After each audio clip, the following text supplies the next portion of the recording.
welcome to tonight's episode of the Group Therapy Podcast. Tonight we have Doctor Zombo from Docta Zombo's World. Hello. I got lucky enough. I just happened to find you, and I sent a invite out to see if you want to be on the show. And I appreciate you being here. Can you tell us about yourself? You having me. Yeah. Can you tell us a little bit about yourself? Well, I am Docta Zombo, Whiphersnatcher, host of Docta Zombo's World on YouTube.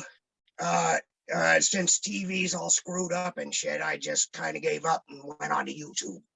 I got a little show that I do out of my bus that, yes, I live in a bus. This is not a movie set. Some people think it is. Well, it's not. Hell, I don't know.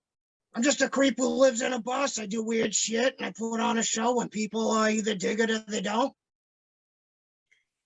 Yeah, I'm digging it so far. It's I watched your Halloween special.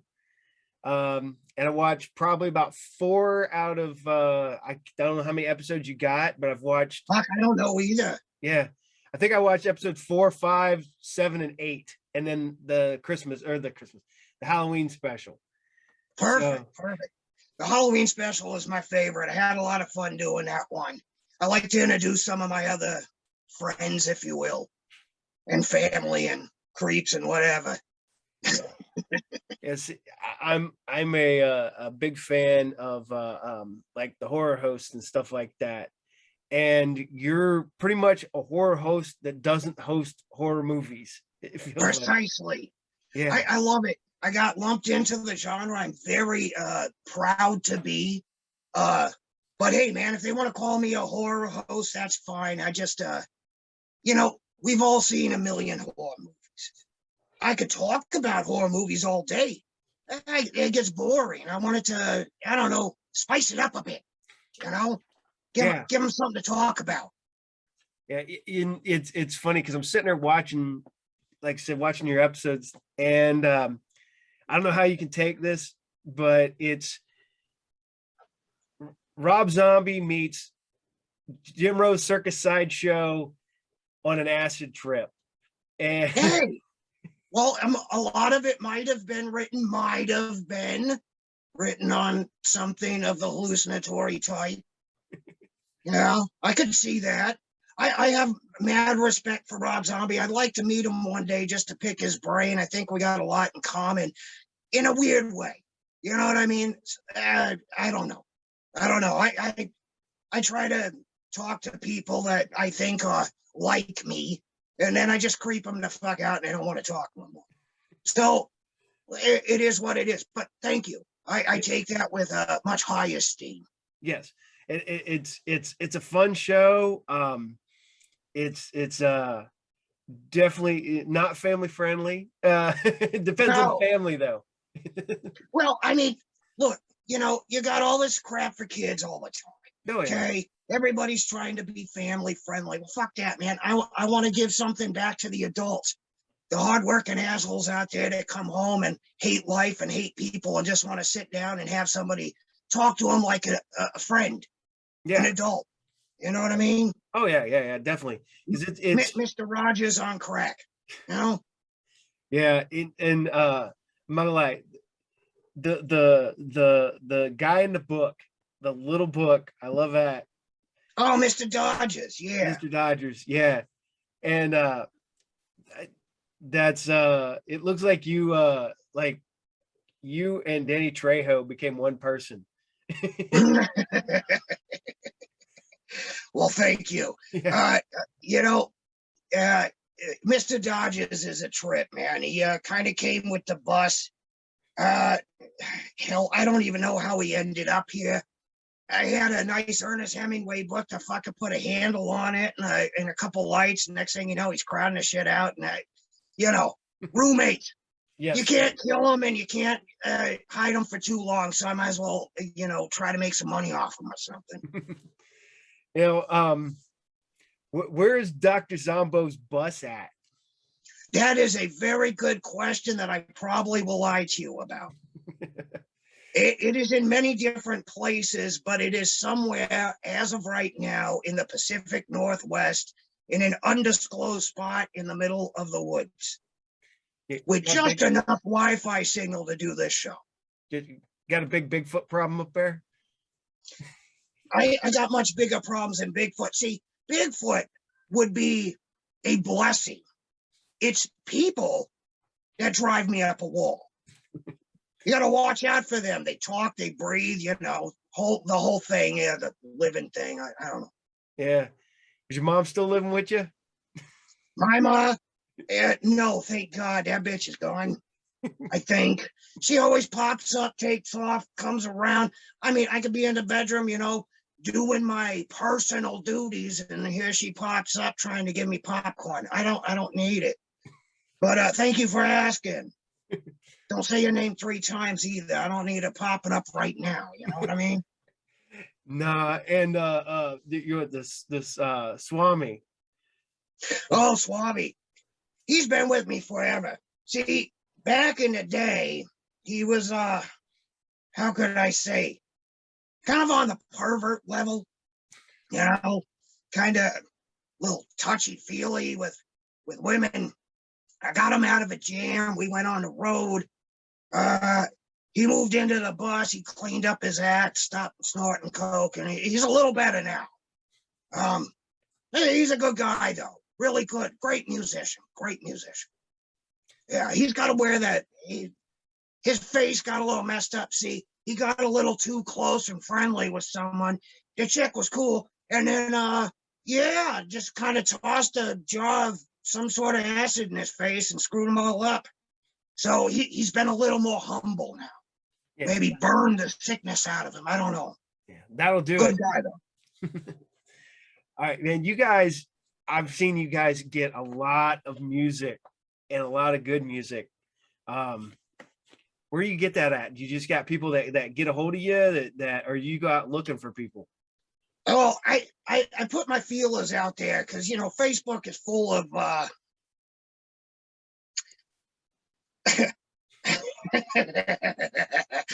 I'm trying to be nice here. Facebook is full of a lot of creative types, and there's a lot of crap. Yeah. So I dig through the ashes and find the gems. One of the guys, Mr. Kane, he's with a band called Cycle Land. I heard some of his stuff and I dug on him. And so I got a hold on him. I was like, hey, you want to give me some music or something? And he was like, yeah, sure, why not? And we busted each other's balls for a little bit on the phone. And ta-da. And then, I found Luna 13. Really dug on their aesthetic and everything. So I was like, hey, same thing, you guys want to throw some stuff out. Had to deal with their record label a little bit. That wasn't too nice, but you can imagine blah, blah, blah. They're on tour. They're too busy and some shit, and we don't know you. And I was like, that's fine. Neither does anyone else. I'm just asking if I get free shit. So they gave me free shit. The rest of the music is some out of my personal collection. Some of it I do. Some of it's just, public archive crap and whatnot. Whatever sounds good makes the doctor tick and groove and jive a bit. You know what I mean? Oh, yeah. Yeah. Gotta have that. Gotta have good music. I'm cheap ass. I don't want to pay for it. I got friends that have bands, so I look like I pay for anything. I stole this hat off a homeless man that was trying to ask me for beer money. So how long has Docta Zombo been at this? The YouTube show or just being me?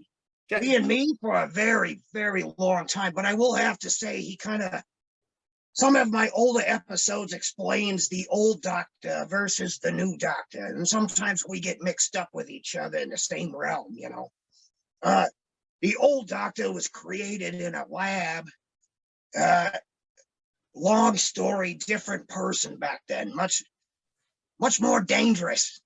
You know what I mean? But I would dress up and go stand off the side of the 101 on Halloween night. I love doing this. I do it every year. Halloween night, about 1, 2 o'clock. I'll go find a good dark spot off the 101 about 2 o'clock in the morning and just throw candy at cars, dance around, you know? And I haven't been arrested yet for it. Let's hope not. But it kind of started there. Then I started doing some live shows because I used to live in a short bus, you know, the little, the short bus. Yeah. I'll just keep it at the short bus. And yeah, I kind of lost my shit one day and just had to flip my life upside down. So I sold my 53 Chrysler that I used to have and creep around in, bought me a short bus and decked it out and collected some people off the side of the road and started selling art and some masks that I used to make and just pop up places, you know, not anywhere good, just places that nobody would expect to see a bunch of creeps on the side of the road in costumes. That was about 4 or 5 years ago. Now, how long's the show been going? Only a year. Only a year, yeah. Because I was gonna say, because I've only been able to find so many episodes, and I didn't know if there was under a different name or whatever. But I burnt through them really quick. I'm going to. If you look hard enough, there may be other stuff, but I can't tell you where it is, and it may be under another name. Okay. It's like this one. This show started out as a public access show in 2002. Took a hiatus and then it came back as a YouTube / podcast. So well, good for you to keep going, man. Good for you. Yeah, it's fun. It took me I was doing it off and on, and then when shit hit the fan with the pandemic and stuff, I was just kind of stuck at home. So I started redoing this with my one of my older sons, and it kind of kept going, and that's where I'm at today. And then keep it going. Yeah. People need it right now. Pandemic hit. I sold the short bus, traded it in for a 40-foot Gillig Phantom city bus, and said, fuck it. Everybody's stuck at home, twiddling their thumbs, eating too much and getting wasted all day. What better time to try to come blow their mind, you know? Oh yeah. You gotta put good content out there, and to be honest, man, you talk about being broke though. Oh man, the quality that you're putting out is really good. I mean, your content looks like it's got some value, got a lot of good value behind it. Well, thank you. Yeah. I mean, because I've seen some, you know, not to put any horror hosts under the bus or nothing like that, but you see some of them and it's you know, just, you know, the fake brick, you know, wall and shit like that. And you got, you know, you say, you know, I want to say your bus, you know, and it looks really good on film. I mean, you put it out there. Let me make your life easier. I'll say what you can't say because you're a super nice guy. I'm not. It's different, okay? When you are a creep and you are genuinely that weirdo that lives under the bed and you live that way 24 hours a day, there is no fake brick. You just are. You don't have to try, you just do. I wake up, I am me. I go to sleep, I am me. Now, tomorrow I could be somebody else, and the next day I could be somebody else. But the beautiful thing about being a human or a creature, nobody knows you in the first place. Be whatever the fuck you want, whenever you want, because nobody will ever know the difference. That's what sets me apart from these guys. I live in this. This is where I live 24 hours a day. It's not a part thing. It is cold in here right now because I forgot to start the fireplace. It's about 30 degrees, but I am so used to it. I love it. I like to engulf the spirit, if you will. Hallelujah. Yeah. But yes, I've seen the same thing. One thing that bugs me is when I watch horror hosts, you know, they're like, people say I'm not like this and I'm not like that, and I don't stand up to the test of time. Hey, you know why? Because you put on the makeup, you put on the get up, but you ain't got the balls to be it. You know? Yeah, you gotta be it. You gotta feel it. You know? And if you don't feel it, you're not the creature. You're not the creature that you're trying to create. You know what I mean? And I think that's where some of these people lack. Yeah. No offense.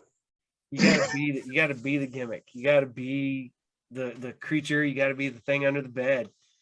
You So, do. yeah. If you don't make people laugh but still make them uncomfortable to where when you go, ah, they almost want to piss their pants, then you're doing it wrong. Now I gotta ask, because I know you said you got a but where is that barbershop at? That's a little joint out in Milwaukee, Oregon. Anvil Barber Shop. So my buddy Igor, he used to travel around with us when we were doing the live show and whatnot. And he's also got a couple different personalities. But he's a great character. I love him.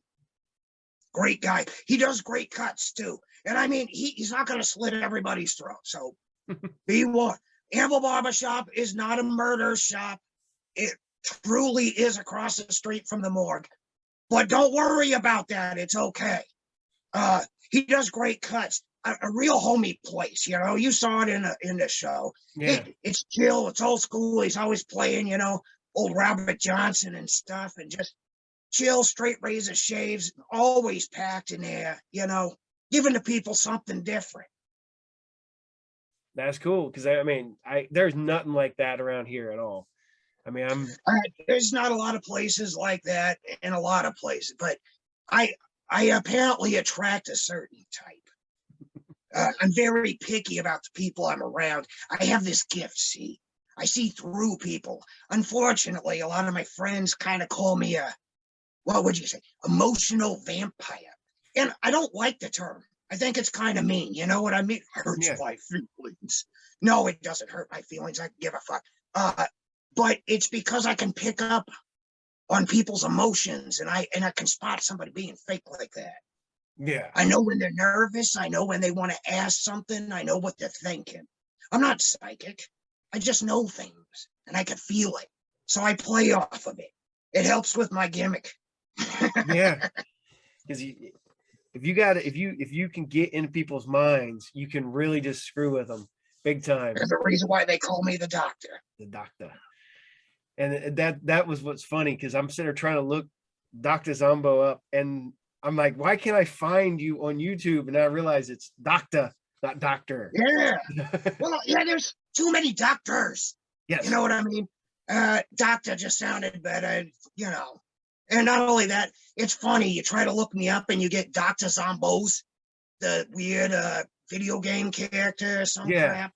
And I think I found that, and I found a rapper. So oh boy. I am so excited.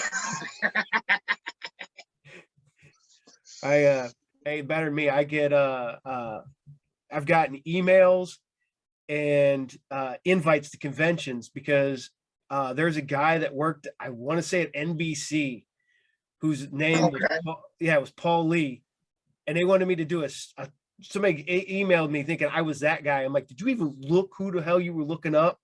No, you should have said yes. Yes, I'll be there with bells on. Absolutely, but you got to pay for everything. And they would have. It's not your fault you're not the guy. Yeah. And make people do their job. Oh, yeah. Be like sitting there showing up like, aren't you the head of NBC? Nah, I'm just the guy that you invited. I'm here. Yeah. It ain't my fault you put me on a plane and in a 5-star hotel. Yeah, I'll get up and do a TED Talk. I ain't got no problem. Oh, I would love to get invited to that. Oh, that would be great. Canceling TV shows when they're good. God damn, no. Yeah. So, what else you got? Go ahead. All right. The other one was I used to keep getting invited because there was a comic book artist named Paul Lee, and I get invites to him. I'm like, dude, I'll show up, but you got the wrong guy. So yeah, I'm telling you, you're missing your calling. Go off the name, show up, make them feel like assholes in front of their boss, and then leave. And they'll be like, did you even look up to find out who this dude is? And they'll be like, yeah. Oh, really? Because that's not Paul Lee. Yeah. Excuse me. I am a Paulie, but not the Paul. I am the Paulie. They are a There Paulie. you go. There you go. Wear a giant foam finger says Paulie. Just come in blazing. Oh Come yeah. in blazing. That's how you get famous. Bad publicity is good publicity. Oh man, that's pretty much true too. Anytime people get in trouble, that's when they get brought up, and like people are like, oh yeah, I know that guy. So Yeah. I'm just waiting for the day somebody complains about my show because I said or did something wrong. But who cares? yeah, Because you can't shut up people like me. We just keep going. I did when I did my public access show, I got one complaint. One complaint. I did 13 episodes, one season's worth, I guess. And I didn't edit anything. I did an entire episode drunk. And I didn't hide anything. The bottle was sitting on the counter the entire Yeah. time I was doing the episode. Continuity wise, it sucked because the bottle would go up and down as I'm filming. Yeah. And so would you. Hey, hold on. Oh, Yeah, yeah, I was. I could totally do that. I was getting mad and angry at shit, so I'm just pounding my fist off the table and yelling at the camera. Yeah. No complaints on that one. Hey, people want to see people lose their shit. Oh yeah, They love it. They Yeah. eat it up. I think that's part of the reason why I'm not a big fan of people in the first place. I love getting a reaction, but not just any reaction. I like to really stump them. You know what I mean? And that's my favorite thing to do.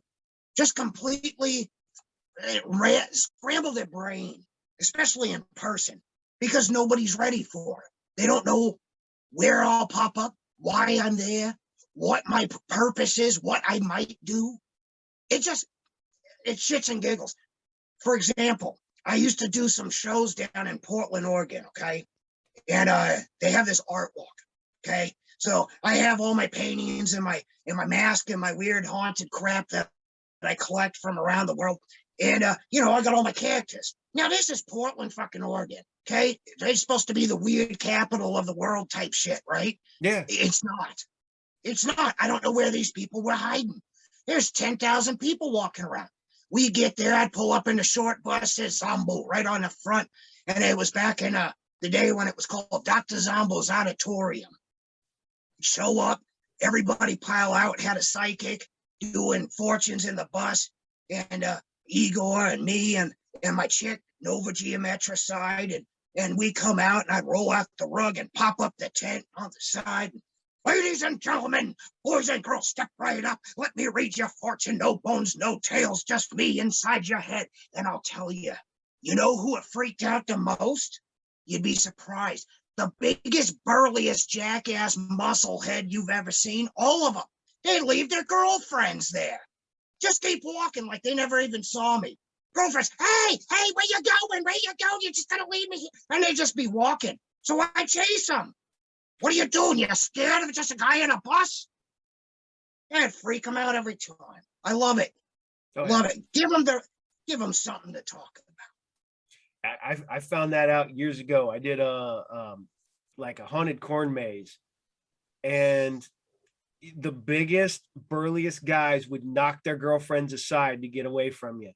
Yeah. Yeah. They spent so much time pumping iron, they forgot how to beef up their machismo. Talking about haunted corn mazes. This is no shit. So I prefer to pop up in places that make no sense. Yeah. And just be me. Okay. And there was this little place out, and I think it was Kentucky. And I broke down on the side of the road. I was drinking a little bit, and decided I heard some kids playing around in a cornfield. Teenagers, just doing stupid shit. So I creeped through the corn maze and behind all the stalks, just far enough to where they couldn't see me. And right in the middle, they had a nice little clearing, bonfire. You know what's beautiful about a bonfire is it's so bright in the dark, they can't see shit around them. So I just circled their bonfire, throwing rocks at them. Just, hey, what the hell was that? Hey, what the hell? It was perfect horror movie shit. And right as they were nice and drunk, they're looking at each other, talking, blah, blah, blah, blah, blah, blah. I just sat down real quick at the campfire, turned around, I was like, hey, how's everybody doing? And I swear to God, you never seen these kids almost shit the pants so quick and ran off, sat there, and they left a beer and some hot dog. It was a beautiful night. There ain't nothing like watching people just scatter away, because who the hell is expecting in the middle of a cornfield in Kentucky or wherever the hell I was, a guy to just pop up at your camp looking like me? So I understand. Yes, it's fun. I mean, I never did anything like that, but It's okay. Most people don't. we did when I worked at the haunted corn maze. The last night we had a bunch of guys talking shit, trying to start fights in the corn maze. They worked their way out. Well, we ended, so our part of the thing ended and shut down, and we just sort of just made our way in full character, full gear, everything. And they're all sitting around like a big bonfire, and they're all eating food. And all of a sudden, all of us just start coming out of the corn. And we don't come out through the maze. We don't come out through the main gate. We just come out through the corn. And we all just start walking towards them, and they all just scatter. They drop everything they're doing. It's like, oh shit, they can come out of the corn now. Oh, we're Yeah, it's like Field of Dreams, but for nightmares. oh yeah. Yeah, it's always funny too, because these guys, they spend so much time trying to look, tough and whatever. And like, I don't work out. I'm not a huge guy. I could throw down like a son of a bitch because I did the challenge. And there's nothing better than joking and cracking jokes in the middle of a fight. The best thing I love this. You're getting into it. And they're getting all puffed up and they're trying to do the chest thing and they're getting all up in your face. And you're poking them in the side and running around in circles. And be like, come on, give me a little more. It pisses them off, it throws them off. Kick them once in the balls and down. You're like, yeah, I win. And walk away. And it's funny. Oh, that's being great. Genuinely crazy. I didn't say that. I'm not crazy at all. I'm actually quite sane. Anyway, on with the show. On with the show. It is true. I am the opposite. I do go to the gym, but I just do for health reasons, whatever. But there's guys in there that gotta be over there. They gotta make sure everybody sees them. They gotta be loud about everything. And everybody's just looking at them, what a jackass. What? Oh, yeah. Yeah, and then you got one plastic bitch in the corner being like, oh, what a hot guy. Like, Steve, I would go in there in a banana hammock and a top hat and get on that treadmill, flex my butt cheeks while I was going, hey, you like that? Ain't that nice? Oh, shit. Oh, yeah. So you say you travel, you go around, you still traveling and going around? It depends. Whatever floats my boat. I'm kind of a homebody. I do travel. I haven't been traveling a lot lately just because of, Yeah. the big elephant on the street coughing on people. So I haven't much. And, the older I get, I love doing live performances. Don't get me wrong. But I have a side to me that is a little off. And that's no pun intended. I get very aggravated. And people sometimes like to push, see how far they can take it. And I deal with it okay. Yeah. But sometimes I don't get to stay in places for too long. You know what I mean? Yeah. So I still do travel. I'm planning next year. I'm looking at some of the horror conventions and shit. I think I want to do it in style. You know what I mean? Like, call up one of the Hearst clubs, be like, hey, here's $200, give me a ride. Limos are lame. Let's go in style and put on the Ritz. You know what I mean? But I haven't figured out where yet. Maybe some New Orleans, Florida. Oh, Florida. I would love to fuck with people in Florida. That would be fun. Cali, maybe it's kind of burnt out, but hey, there's a lot of cool creeps out in LA. So. No, yeah. I finally got to go to New Orleans a couple years ago. That was a blast down there. Oh, I bet, man. Yeah. I bet. Got to see Nicolas Cage's tomb. Oh yeah. Yeah. Wow. Ain't dead yet, but What, he got a tomb down there in New Orleans. he's got his own tomb, does he? Yeah, big Jesus pyramid in the middle of Christ. a cemetery. Do you think he just sits there and dwells on dying all day? Him, I don't put nothing past Nicholas He's got a Cage. tomb in New Orleans. Yeah, I mean, and it's not cheap. He got to pay on that every year. So oh man, you know, a couple places that I really liked. I did a Santeria ritual out in Mexico. Where was that? God, I can't even remember the little coastal town. I was really messed up. Uh, that was a really cool experience, and that's kind of why I want to go out to New Orleans to really be involved with some of the real voodoo. You know what I'm saying? oh Not this yeah, harlot shit where you buy a voodoo doll on the side of the road for $5 and a pack of pins that they got from the dollar store. But you know, I want some serpent and a rainbow shit. You know what I mean? oh Something yeah, something spooky. yeah. I don't know. I think I'd fit in there, but I don't do well in cities anymore. I was brought up in a city and lived most of my life in a city. I just, fuck me. I think it made me the person I am. I think a big city could fuck a person over bad. Absolutely. Absolutely. There is not a state I have visited where I have not visited their jail. And that is no joke. That is absolutely 100% honest. That's not even a character or nothing. I'm away from that now, but I found the only way to get there was by pulling myself away and putting myself in a place where all I hear is roosters and coyotes. You know what I mean? Yeah.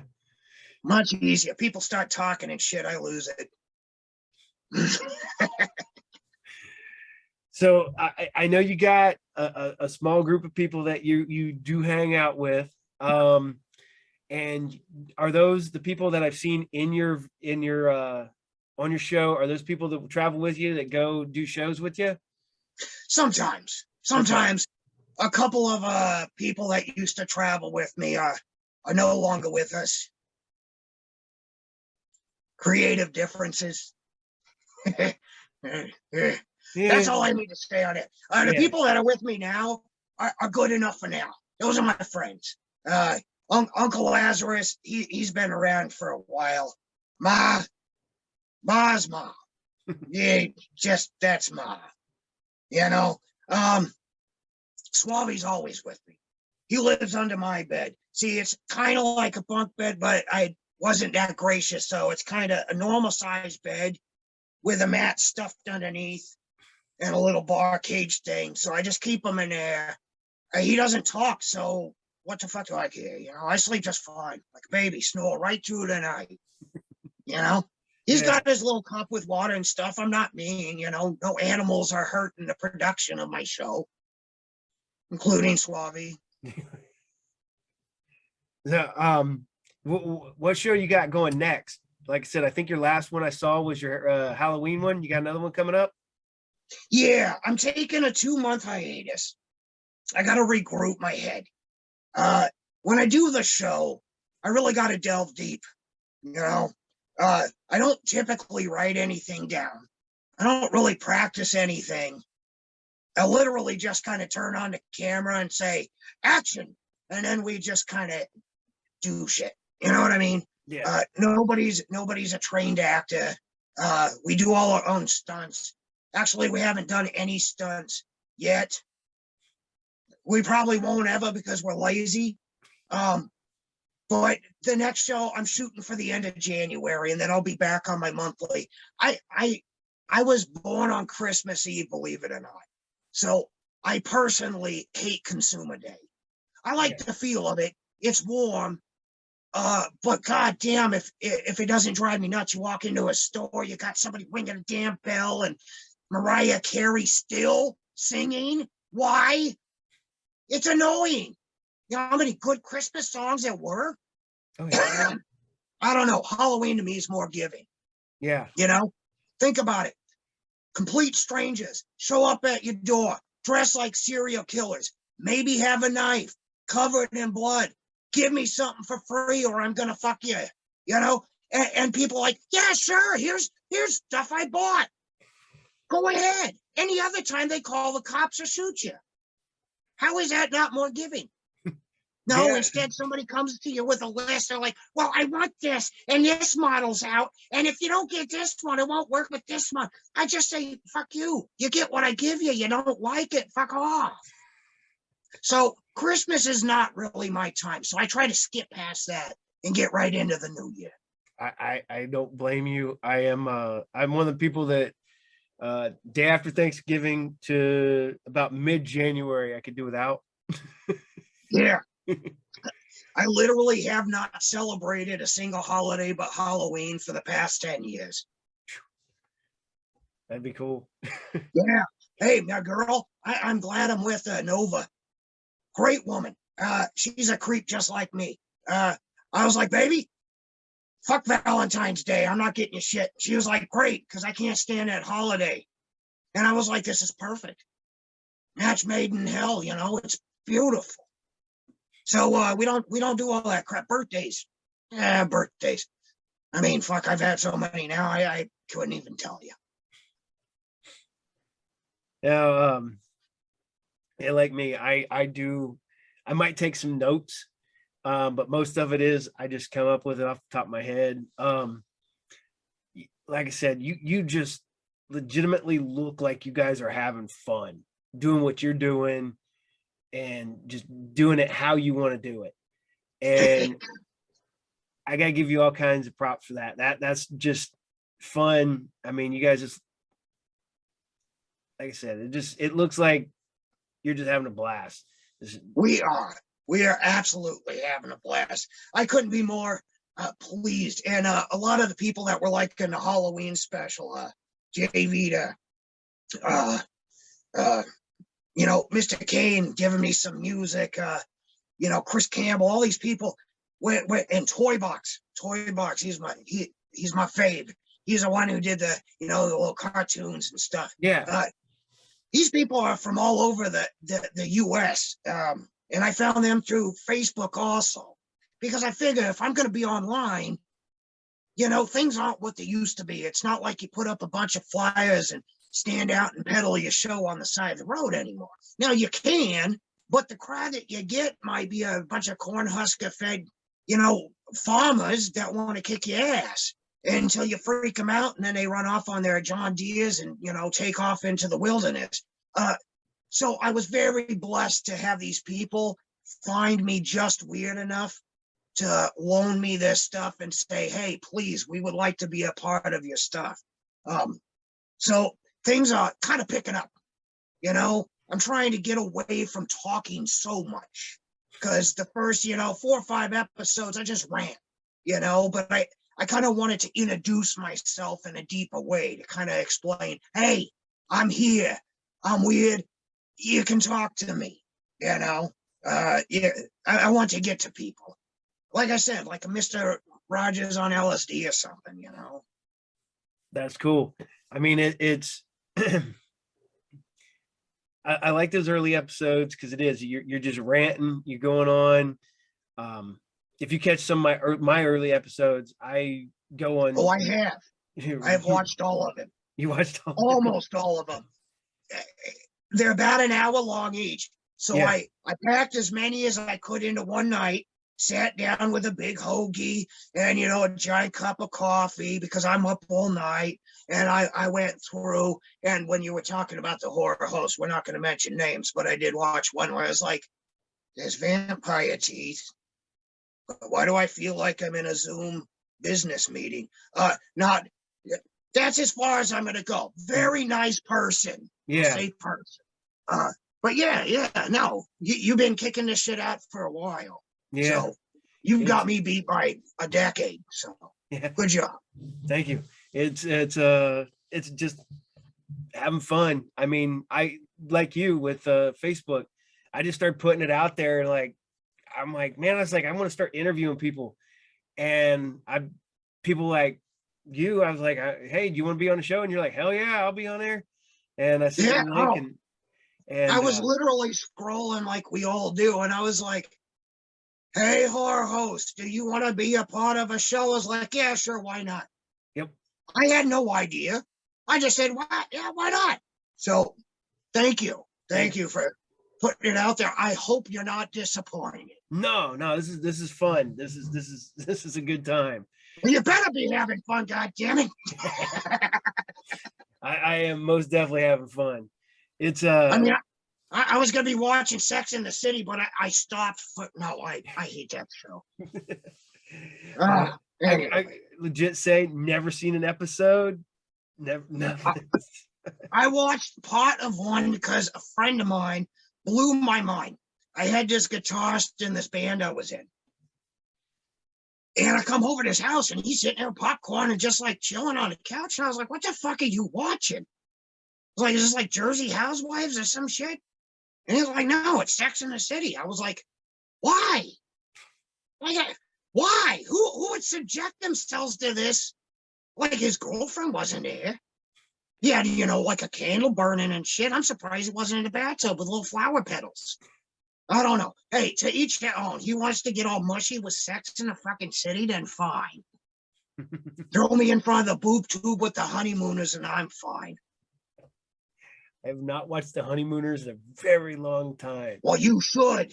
I don't know. I don't even think I have any DVDs. Well, find them and watch it. I'm telling you, something was lost. Technology came up. Yes, we're using it right now. Look at us. Yeah. This is like some Inspector Gadget shit. Oh, yeah. You know what I mean?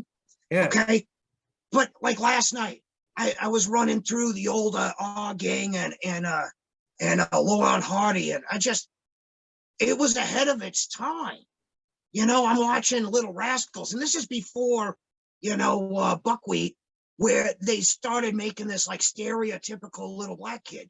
There was 3 or 4 little black kids, and they're all the same. They all treated each other alike. There was no difference. Nope. They were all broke. They all talked the same. They were all scheming and whatever to have a better life. Let's get something to eat, And how did we just overlook that for so many years and not recognize it for like how many white parents were sitting at home? Oh, I would never let my kid do that. Well, yeah. The fucking Great Depression happened. Everybody forgot what they were bitching about because they were all broke. Yep. So let's bring it all down, destroy it all, let them all get back to basics, and they can be like, hey, we are the same. We're broke. You want to solve the problems? Take everything away. Watch everybody suffer together. Watch how quickly they start joining hands and being like, we can do this together. That's after the carnage. But yeah, they're just going to say there'd be a bloodbath beforehand. We're halfway there, my friend. It's okay. You talk about watching old stuff. I go out on a kick a while back and I was watching like the Stooges and Abbott and Costello and stuff. And I was like, yeah. It killed me a little inside though when I found out that Bud Abbott and Lou Costello pretty much hated each other at the end. Oh yeah. You're just like, oh man, really? Yeah. But I mean, there was so many rifts between the Stooges. When you first said the Stooges, I started thinking Iggy and the Stooges. Yeah. But I was like, well, that's weird. But there was rifts between all those guys. You know what I mean? Laurel and Hardy had rifts. Now the kids in Little Rascals, they didn't know what the hell was going on, but I'm sure there was something there. But yeah, Abbott and Costello. This was showmanship. Yeah. This is what's lacking nowadays. Because people nowadays are like, I hate that guy. I'm not gonna work with him. And you're like, these guys work together forever. Yeah. Because they were pulling in the money, they were making the laughs. And you have a team like that, you don't just drop it, walk away. You may never get that back. No. We all got ahead of ourselves and we're like, oh, I'm better than them. And I'm better than them. No, see, sometimes you need to just shut the fuck up, work that dude. I mean, we work with people all the time we don't want to be around. So what's the difference? Oh, yeah. You're pulling in a paycheck. And when there ain't no money going around and you're driving in a nice car, do you really want to give that up because you don't like the little short fat guy? Nah. I worked with people that I couldn't stand for 10 years. Precisely. And you could have walked out at any time and been like, I'm better than this motherfucker. Yep. Okay. But then there goes your check. Yep. And now you got to start at the bottom again and hope to God you get wherever you're going. Now I work for myself and I don't have to deal with that shit. So yeah. Hey, I love Suave, but I hate the son of a bitch too. He gets a hold of that radio. Do you know what it's like to hear AM static? Him trying to and get something out drives me up a fucking wall. And you saw Uncle Lazarus. Hey, he's just a dick. And this is what I deal with in a bus. I ain't even got another real room. I mean, I have a room, but like, it's a bus. You only got one way to go. Now, do you roll in your bus everywhere, or is your bus stationary? It goes. It goes when it goes, and it stays when it stays. It depends on what button I push and what I listen out for. And if I hear the right pop, that means it's going to start. If I hear the wrong pop, everybody get out and get fire extinguishers because something's about to blow up. That's great. This thing is so rigged, you would not believe. No, I believe it. It's not just a run. I'm in a bus. I need to be secure. I rig everything. I'm pretty good with my hands. Don't like surprise business, except for Ma. You gotta put up with Ma. Yeah. You gotta go at her with a knife and then be like, whoa. That's your mom. Yeah.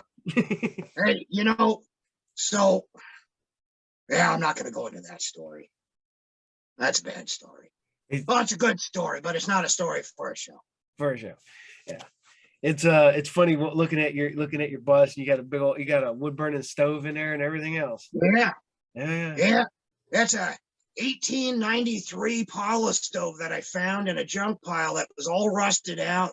So I had to take it apart and clean up all the cast iron and build a whole new tub for it out of stainless steel and kind of redesigned it so it has a circular airflow so it takes minimal wood to burn, and then all the brick that you see around there is not fake brick, it's actual real brick. What they do is, it's called brick veneer, but I got it shipped in from Chicago. When they tear down the old buildings, they slice the bricks in half and they sell them as brick veneers. Yeah. So yeah, that's all the real deal. Yeah, the bricks that are only like about yay thick. Yeah. But these are actual antique bricks. A couple of them even have little, like, somebody carved their initials in one. And yeah. That's pretty cool. Yeah, I like it. Not to mention, I'm the only guy that I've seen on YouTube who lives on a bus that has a fucking organ. Yeah. I have a real organ in here. Nobody's got, why not? How the hell did you get it in there? I just walked in the door. Have you ever seen a city bus? Yeah.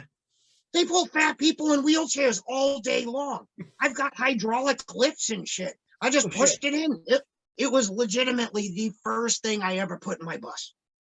I didn't even have walls yet. I just put in an organ. I was like, yeah, I can see it all now.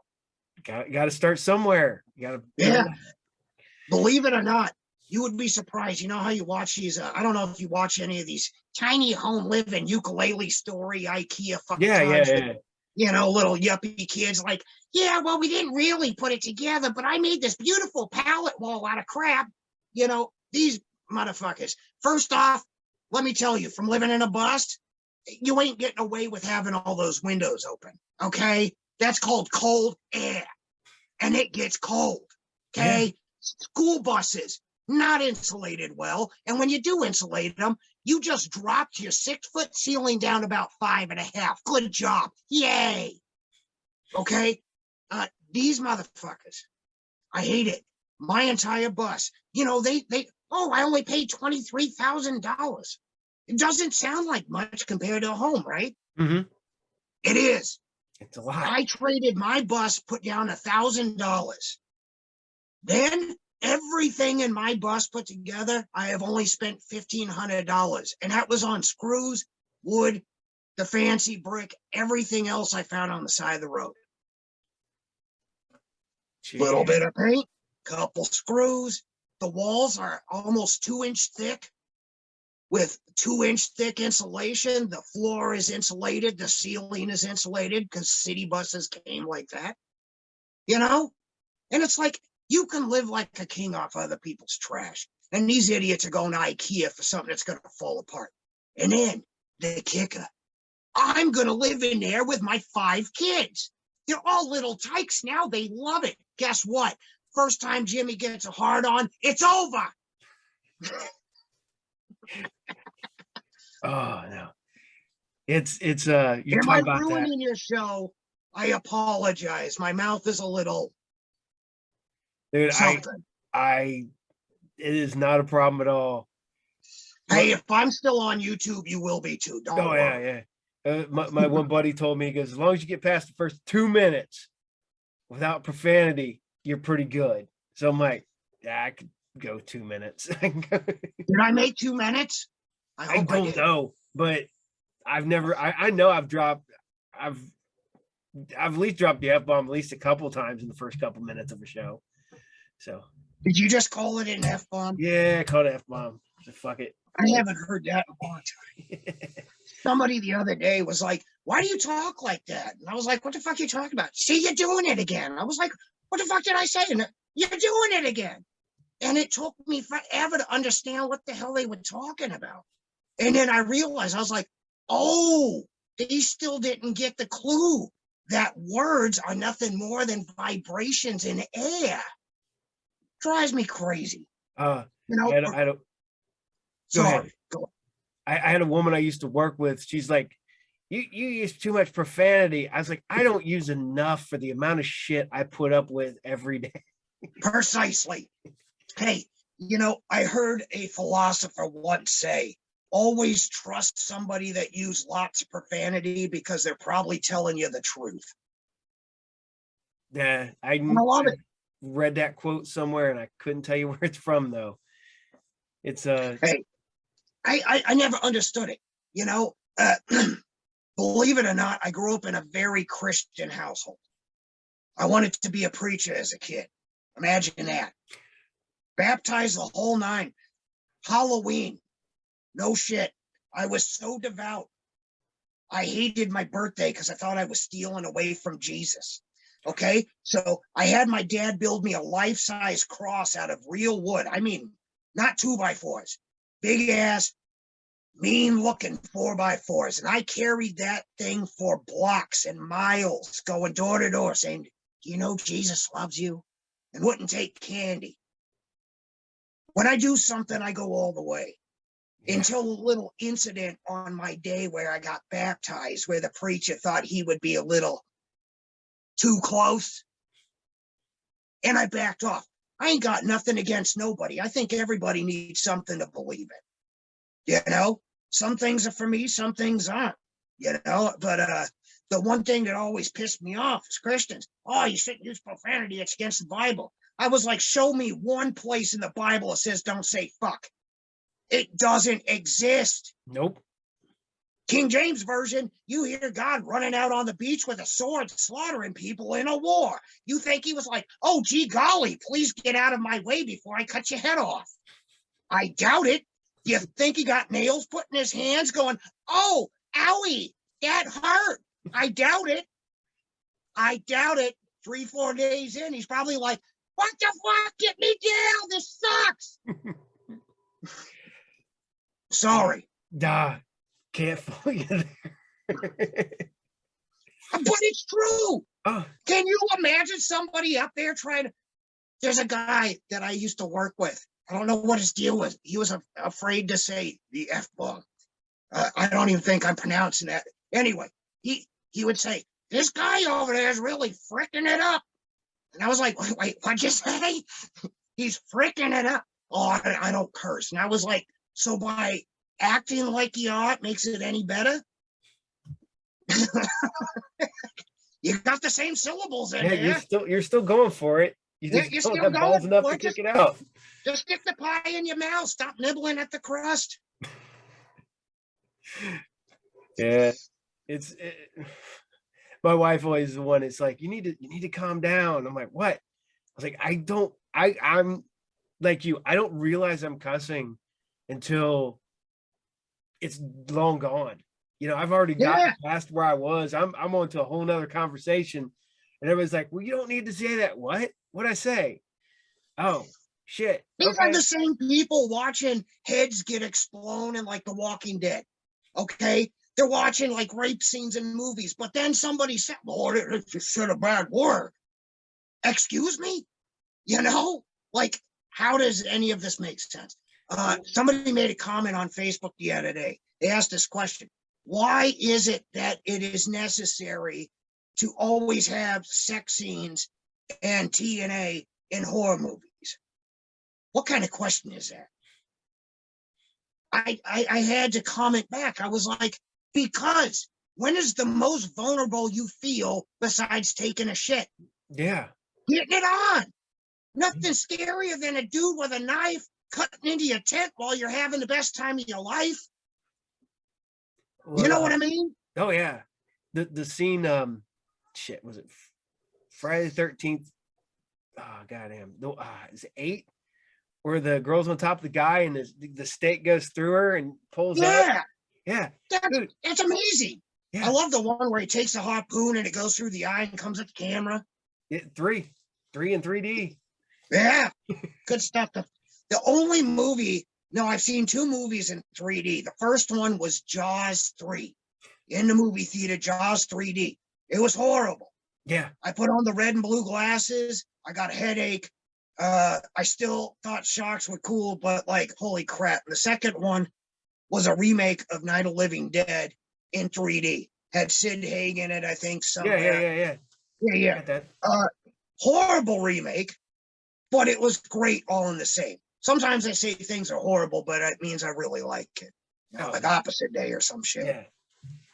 I love bad movies. And yeah. It's you're talking about Jaws 3. That's a bad movie. I've still watched it probably 20 times. Oh yeah. It's like a car wreck. You can't help but just watch. It's good stuff. Yeah. It's like I tell people, I'm like, you know, I saw Titanic once. That's 3 hours of my life I'll never get back. But literally, I've actually watched that about 20 times too. I just fast forward to the sinking part because you see the bodies hitting the rails and screaming, all the yuppies when they're like, bouncing and shit. Yeah. And I'm sorry, not in a sappy way, but watching Leonardo DiCaprio sink to the bottom of the ocean while the bitch is freezing on a little chunk of wood. Classic. Yeah. Beautiful. Great love story. Well, I always say though, I've watched that one once, but I guarantee you I've seen Blackula probably 25 times. So I've seen all of them. There is so many good blaxploitation movies. I love them all. There's one, and I can't remember what the hell it was called, but it had the black dude out of Sesame Street, Gordon. Remember the old Sesame Street? Yeah. He was a pimp in a fucking, it was like I think there was 3 of them.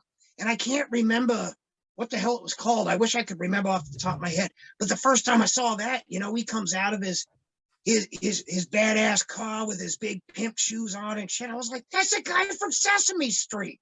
Amazing. Jim Henson knew what he was doing. Well, my favorite blaxploitation film is Brotherhood of Death. Because that that's a good one. That has the best trailer ever.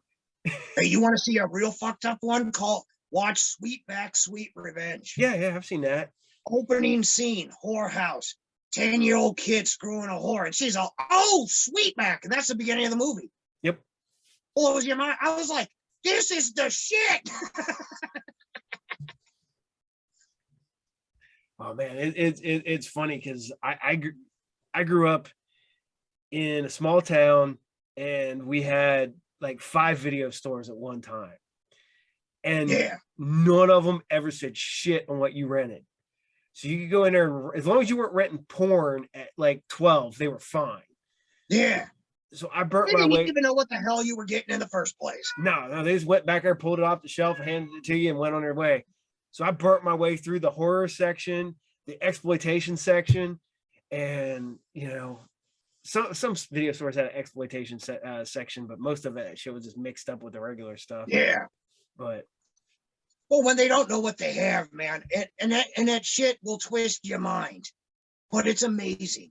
I don't think it gets enough credit, and I think it would do the world a lot of good to watch some of this stuff and see how powerful, the Disco Godfather, Rudy Ray Moore, beautiful. All the movies he did, fantastic. I got the box set that he did. All the the Human Tornado and the Human Tornado. I loved it. Get some. Was it Petey Wheatstraw, the Devil's Petey Wheatstraw versus the Devil. Yep. Yeah, that's a good shit right there. See, I was going through and I was watching some movies with my kids, and I'm like, my kids are all adults except for my youngest, and I'm like, man, I was like, I'm watching shit that when I was a kid I should not have been watching. Oh yeah, sure you should. I'll tell you a little secret. My kid, he's about 24. No, did he just turn 25? Fuck. Wow, he's gonna kill me if he sees this. Sorry, Vicious. Anyway, yes, his name's Vicious. That is for real. Beautiful kid. He used to be in a band called The Sadists. Amazing guitar player, whatever. I did the reverse when raising my child. I showed him everything from day one. There was not a day that went by where I wasn't hiding under his crib, coming in with like weird makeup on, trying to scare him. Every chance I got, jumping out of closets. I mean, this could get me in trouble, but I don't give a fuck. What's done is done. I showed him everything. Every gory horror movie, Faces of Death, porn, all of it. I was like, this is the world. Get used to it now, because when you get older, you're not going to give a shit about any of it.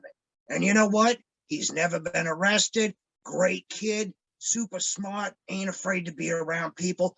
Just don't give a shit. Great kid. Love my kid.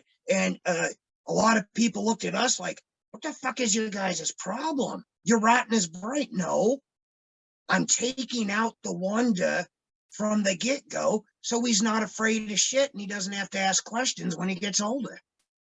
Daddy, what's sex? Well, it's that video I showed you when you were 2 years old. No, it wasn't that bad, but close, like just give it to them early so when they get older, they're not surprised. Yeah. See, I got lucky. I took my kids years ago to a convention, and Kane Hodder happened to be there. And this is when they were going through that phase where they didn't, kind of like, scary movies. And I was like, that's Jason right there. And they're like, what? Yeah. I was like, yeah, that's Jason right there. Went over and they met him. And they're like, oh. And then from then on, it was like, oh, whatever. Yeah. Hey, it's true. So many people we coddle and we hold close, which is understandable because you should. But at the same, these kids did not grow up the way we did. They're not going to. And right now they're having a hell of a time just trying to make it. It's like even making friends anymore. It's like that Black Mirror crap. It's like if you ain't hit your social status, your tax rate goes up and your credit goes down. Like, things are messed up. And I saw that ahead of time. My kid already knows that I wanted to have a kid, but I didn't want to bring a kid into this world because I knew it was going to hit the shit soon enough. So he was a blessing, but I wanted to make sure he was the baddest ass little motherfucker that I could ever make. And I'll tell you, I feel bad. I love you, Vicious. Sorry that I was such a horrible father. But he witnessed madness on a level that most people, grown adults, would never understand. Not abuse, not shit like that. Madness. He saw me go down some rabbit holes that most people that were lifelong junkies didn't even understand. Like, you ain't even high. Like, what's your problem? So I think kids need that. They need a little scare in their life. Yeah, you can't let kids go through their whole life without any, because that's when you get the little shits. Teletubbies, that's some scary shit. That is some scary, legitimately, that is some bad acid right there. Yeah. I don't care. Any parent that subjects their children, that is torture. They're just bouncing around going, yeah, yeah. I mean, David Lynch has come up with some crazy shit. Teletubbies, if you would have told me David Lynch was like, I want to put out a nightmare, I would expect to see Teletubbies. Yeah. Oh, by the way, the movie that Gordon did was Willie Dynamite. Willie Dynamite. There you we go. Thank you very much. Fucking IMDb. Now look at shit up. Check it out. When you see that and then you think of him on Sesame Street, you're like, no fucking way. Was like Dead and Buried. The main bad guy in that is the grandpa from freaking Charlie and the Chocolate Factory. Right. Yeah. Right. Hey, talk about that Charlie and the Chocolate Factory. Let me tell you something. Those grandparents were pulling the wool over. They're making their daughter go out and sweatshop it while that asshole could get up and do the two-step. Mm-hmm. Did anyone else find this disturbing? Why? You are broke. If you can dance like that, get out on a fucking street corner, make some money. Don't lay in bed all day eating poor Charlie's chocolate on his birthday and then invite yourself to the chocolate factory, dick.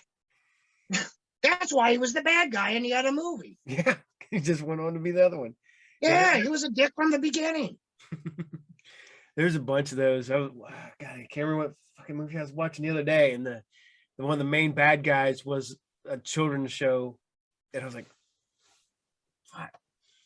I watch so many damn movies though, I can't tell you what I watch every day. Oh, I can't either. Trust me. I could not. I think last night I watched The Little Rascals, Laurel and Hardy, 28 Days Later, and Batman, I think. I remember watching I watched Killer Crocodile. What? That sounds like a winner. Yes. Bad Italian Killer Crocodile movie. I dig it. It sounds like it's probably about as bad as like a Lake Placid or whatever the hell that one. No, it's so much better as how bad it is. It's okay. I'll is, have to put that on my list. Yeah, it's from like 1990. It's rough, but it's fun. Here's a movie that I thought was a big letdown. I'm picky about my horror. Old bad, good. New bad, I don't think so. I just CGI all this crap. John Carpenter put out a movie called The Faculty. Shit. No, that was Robert Rodriguez. Oh, it what? Yeah. I take that back. No, I have this DVD that's got that and Dracula 2000 or some crap, and that was Carpenter. And holy crap, both those movies, shit. Yeah, Robert Rodriguez has got good taste, but I don't know what he was thinking with that. That was a studio movie. That was Dimension Films that he was working with. That wasn't just him. He was doing that as an probably director for hire. I will say this kind of goes into line what we are talking about with Abbott Costello. You're making the money, but fuck me, if you are an artist, see, that's why I like David Lynch. David Lynch, to me, he stuck with his thing. Mm-hmm. And if the company didn't like, he said, fuck it, I'll do it on Super 8. Mm-hmm. And to me, right the fuck on. Blue Velvet, magnificent film. The Elephant Man, that is a fucking masterpiece. You know what I'm saying? Yeah. These are great films because he stuck with it. Now I'm glad to see that Robert Rodriguez later on in life, started doing what he wanted to do, and started pumping out good shit. Yeah. So I'm a fan of the Mexico trilogy, Desperado. Oh yeah. El Mariachi. Hey, listen, I have to say the most sexy couple I've ever seen in my life, Selma Hayek and fucking Antonio Banderas. I'm sorry. Those kids would come out stroking nice mustaches and three-piece suits. You know what I'm saying? Straight out of the womb, just bam, hello. It'd be good shit. Wouldn't be surprised if one had a cigar in his mouth and, slicked hair and shit, Oh, yeah. That's literally got one of my favorite lines, I think, in Desperado, when he looks at her and goes, "Did I ever thank you?" She goes, "No," and he goes, "I will," and he walks off. That is slick, man. It is slick, and it's like we ain't even got characters like that anymore. No. Now it's like some dorky kid in a Yoda shirt 3 times too small for him, a pair of polyester khaki pants, and never combs his hair, and like that's the love story. Make me sick. It's kind of like I forgot who it was. I think Bill Burr was talking about cars. I love cars. I like old cars. He was talking about how the hell are you supposed to feel good driving in a car when it's called a box or a leaf or whatever. We had the Judge, the Demon, Charger, Challenger. I had a Fury. I had a Pontiac Tempest. And Tempest was even kind of like it was kind of soft, but man, it had balls. You know what I mean? It's like we ain't got that. Yeah, I know. Everybody wants to save the planet. I do too. Sort of. I figure we're just too damn late because nobody wants to listen. So, no. But it bums me out. I drive past an old car and it's like, man, those were the days. You felt good. You got in. You knew you were a badass. And it's like now it's like you get in, there ain't a single car on the road that's been made in the past 30 years that I could even like, now there's a car. I'm like, now there's a pile of crap that's going to break under pressure and has blind spots everywhere and the seat's uncomfortable and you got to jack with all these levers and it talks to you. Just like when Taco Bell put out them garbage cans that talk to you when you put your trash in. I don't need a trash can talking to me. If I wanted that, I'd watch fucking Sesame Street. I'm sorry that everything we're talking about is not horror. Like I said, they want to call me a horror host, so be it. Whatever tickles the pink. I personally, I'm just a dude in a bus playing a dude in a bus. That's as far as you know what I mean. Yeah, the character and the real life are not separated in any way, shape, or form. Not really. It just depends on how I feel that day. I mean, I could be very suave and talk very nicely and make everything very posh and a nice demeanor. Or I could be very gay and happy and maybe fabulous, but I don't like to. I like just being myself. You know what I mean? The thing I would love to see is I want to see Dr. Zombo go pay his utility bill. Fuck me. Hey, you know what? You might be screwed on that because now that I figured out everything's online, holy crap, my life's so much better. That is just one less place I have to go where somebody might die. Get solar panels on your roof and you don't ever have to go anywhere. I have them. You got solar panels on your roof? I am fully sufficient, my friend. Damn. That is 100%. I do not have running water. I have everything. It's hand pump. I use a compost, and I'm not talking one of these $4,000 crappers where you put, like, come on. You need it to look, no, man, I got one of them camp buckets, you pop the lid on, you throw some crap in there. And the secret is keep your piss and your shit separate. That's the trick. Now, it gets a little tricky, but you get used to it. I've been doing it for over 5 years, so. I used to love it in my short bus. I had this little end table, right? And I had a wood toilet seat. And for some reason, people come in and never notice it was a toilet seat because I had the Mona Lisa on it, right? And I'd have my coffee cup on there and stuff. And they're like, well, where do you use a bathroom? I was like, right there. And they're like, you use the bathroom right here? I was like, do you smell anything? I just took a shit 15 minutes ago. Do you smell anything? Well, no. I was like, then what are you bitching about? But you put your coffee cup on there. I was like, does it look like it's covered in feces? It cracks me up. We all have, like, to me, I flush a toilet. Yeah, there it goes. Whoop-de-doo. But I look at it, I was like, what a waste. To me, I'm lazy, okay? Running water means somewhere at some point you're going to come home and all your shit's ruined. Okay? Why? You don't need it. Just hand pump, bam, boom. Go fill it up under a tap somewhere. People are like, well, what if you run out of water? I was like, well, everybody else has got water. Just go creep up in the yard at night and fill it up and go away. By the time they come out, you sign, see ya. You know? Hell yeah. Now, I'm not gonna lie, man. That is a badass chair you're sitting in. Thank you. I also found that actually it was an estate sale. They wanted to get rid of it. I was kind of a dick. They really wanted to get rid of it because old grandpa died. And I was like, wow, it's got like maps on it and stuff. That's pretty cool. So I put it in the back of my truck and I was like, all right, thank you very much. And I totally drove away. And I got about halfway down the road and realized I didn't pay him for it. And then just said, fuck it, and brought it home. And I've been sitting in it ever since. So if you see this, sorry, grandpa's chair is very well used. Hey, I've done that before. I can't fault you on that one. No, you haven't. Come on. Oh shit. Now, I don't know if it was a garage sale or an estate sale, but I've definitely walked out of places not realizing I had shit that I didn't realize I didn't pay for. It happens to all of us. Yeah. So, but it just happens to me a little more often. I don't know why. Sorry. But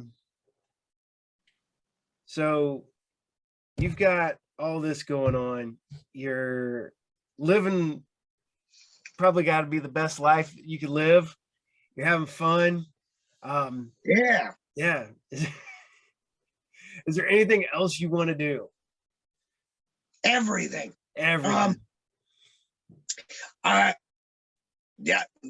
have never tried ayahuasca. I would love to go do that. I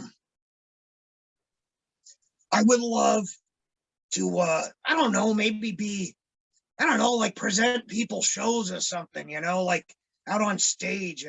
I don't know. I always wanted, you know, I got my own band of creeps and stuff, but I'm always looking. I like natural weirdos, you know what I mean? The ones that just come out looking weird. You know, I'm not trying to be a dick or not, but short people, big people, deformed people, I think they're beautiful. What people think is beautiful nowadays makes me sick. I see a woman with a shitload of makeup on, big fake tits. It drives me nuts. It does nothing for me. I see the woman with a big scar on her face and big flappy tits. Hey, there's my kind of woman. Good for you. You know, like it's just cross-eyed or something. It's just, nature's so beautiful. You know, I want to keep up with the show. I want to make it bigger, better. You know what I mean? I would love to do a movie. I got scripts out the ass and just, I ain't got the money to put them together. You know, this is a no budget show. I just try really hard. Yeah. And it drives my woman insane. That's the same way on my end. I do this just to have fun, and some days it drives my wife nuts.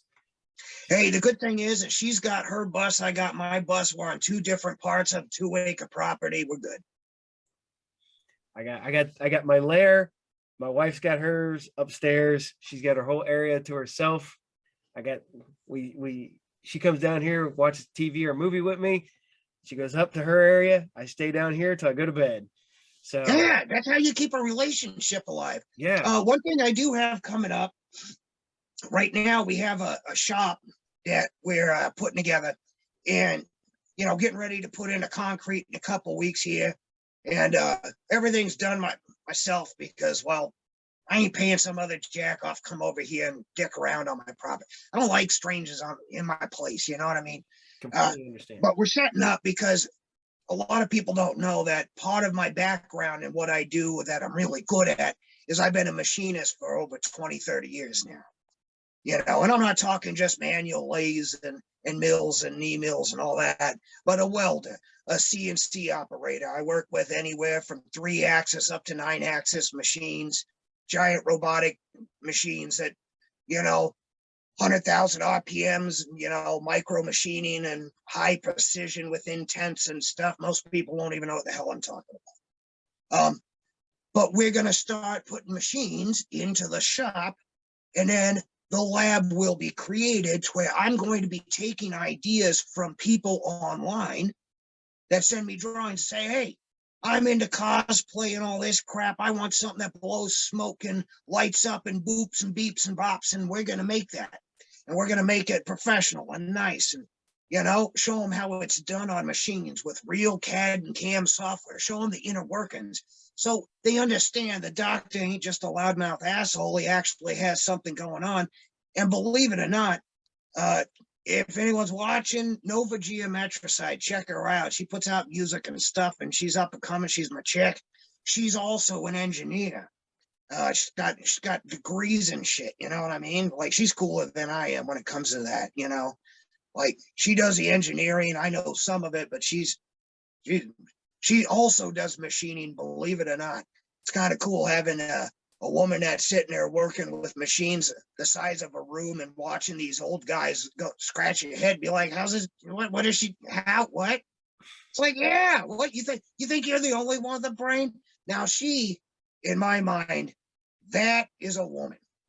That's the way women, they should never, ever, ever say, why can't I? They just say, yes, I can. Go out and do it. There ain't nothing stopping you. Stop listening to all this crap. Shave your legs and look nice for people. No, have a fucking brain. I'm tired of these twerking twats all over the place, you know, with the stupid TikTok and the selfie fucking queens. God, I'm fucking sick of it. It's like, show me your creative side. Show me what you can make. If you can't make anything besides a TV dinner or some shit, like, get out of my face. Like, be good at what you do, you know? Get your hands in there. Yeah, that's the way it is. Me and my wife, man. My wife went to school. She's a medical assistant, going back to school to become a medical office management. She is a great cook. She's a photographer, and yeah, I'm a dude that sells comic books and makes videos in his basement. So right, it's like they show us up all the time, but nobody pays attention to it. Oh, well, you know, I'm a middle-aged white man that runs a business, and I just, you know, little girls.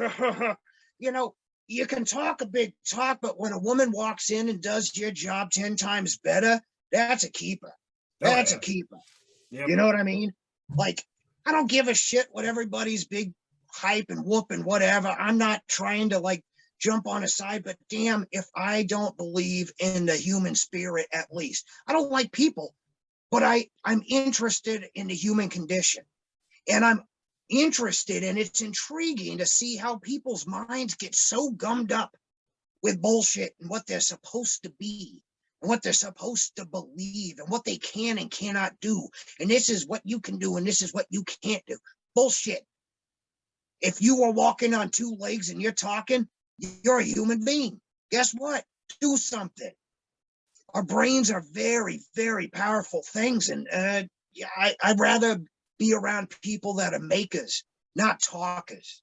You know what I mean? Yeah. There's two types of people in the world to me. There's searchers and sitters. Sitters are on the perpetual, you know, merry-go-round turnstile.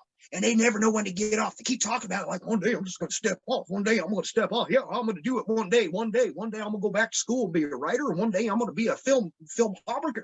No, they're not. Because a searcher just says, how does that work? How does this work? Why does this exist? How did we exist? Why are we here? And where are we going? And those are the ones that get shit done. And typically, they look like me. They look like you. Yeah. And nobody else gets it. You know why? Because they're too locked up in their bullshit to even see that they're sitting on a turnstile while the rest of us are running circles around them going, why are you still on there? Aren't you dizzy? 100% true. I had to step off one day. I'd been in a shit job for years, and I got fired. And I went to another job for a brief period of time, and I was like, this is not where I belong. And I opened up my comic shop, and haven't looked back. That's my full-time job. I do that. What is your favorite comic book? I mean, I know that's like asking what's your favorite music, but what what is your favorite genre of comic book? Right now, I am a big fan of the indie horror stuff. Nice. You know, don't get me wrong. I'm still, from being a little kid, I still love my X-Men and stuff like that. Stuff's never gone away from me. But right, Nostalgia. yeah, but right now there's so much. There's a comic book company called Scout Comics, and they put out Black Caravan comics, and that is some of the best comic books coming out right now. Um, Nice. they got ones called Broken Soul Ballad, um, We Don't Kill Spiders, just, and like every issue is like bam, bam, bam. It's good artwork and it's a good story, and I'm digging it. Very nice. Yeah, Yeah, I used to get into a couple comic books when I was younger. I I was always a little different even when I was young. You yeah, know, it's like growing up, I grew up in Phoenix, Arizona. Okay. Dump, yeah, death. Everything's death. Everything's hot. Everybody hates each other. Nobody wants to be there. There's nothing good about it except when you get way out in the desert and it's just nice and peaceful. And even then, it wants to kill you. But yeah, you know, they're all listening to metal and shit when I was a kid. I'm listening to classical and, Klaus Nomi and Lou Reed and shit. And they're like, I don't even know what the fuck you're listening to. And I was like, yeah, then you just don't get it. But I used to dig on Sandman. That was a huge one of mine.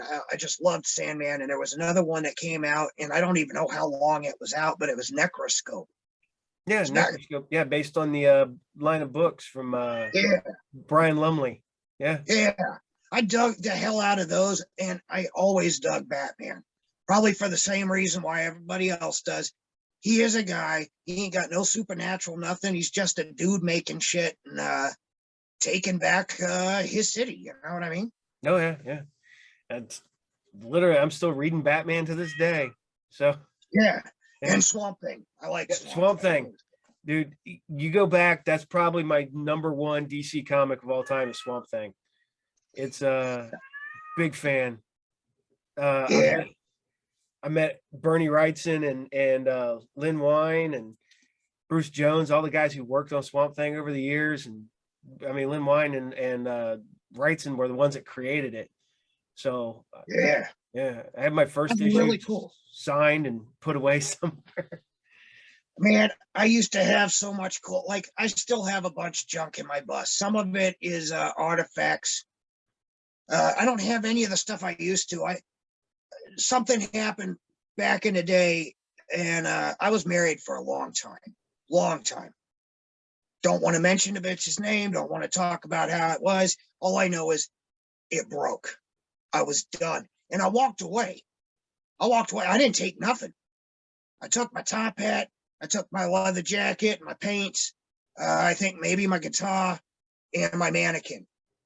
Yes, I carry this fucking mannequin around with me everywhere. It's haunting eyes, beautiful centerpiece.